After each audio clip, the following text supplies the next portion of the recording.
ანუ პრობლემა და ტრაგედია, ტრაგედია როგორ არ არის, მაგრამ დიდი ტრაგედია ის კი არ არის, რომ ადამიანებმა შეიძლება იდეები დაკარგონ გზად პოლიტიკური დაწინაურების კვალდაკვალ, არამედ საზოგადოება უნდა იდგეს მტკიცედ, ესე ვთქვათ, საკუთარ იდეებზე, ამას გულისხმობთ, ანუ ჩვენ საზოგადოებამ უნდა გადავწყვიტოთ, რომ გვინდა დეცენტრალიზებული რეგიონები და სოფლები და ასე ვთქვათ, ამით უნდა წავიდეს ჩვენი ქვემოდან ზემოთ დაკვეთა?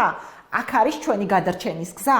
დიახ, და ამის გააზრება, უპირველეს ყოვლისა ამის გააზრება არა მარტო ის, რომ ეს კარგი იქნებოდა, არამედ თმედებების, რომ ჩვენ ამას უჭერთ ხარჯს და აქ გავარ და სხვაგვარად არ გზადგვით.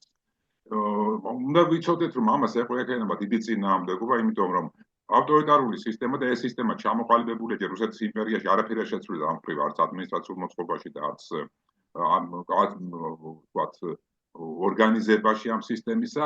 ეს არის საბჭოთა პერიოდის ყველაზე უფრო მძიმე ფორმების, ყველაზე უფრო რეაქციული. რომელიც მემკვიდრეობად მივიღეთ სამწუხაროდ ჩვენ.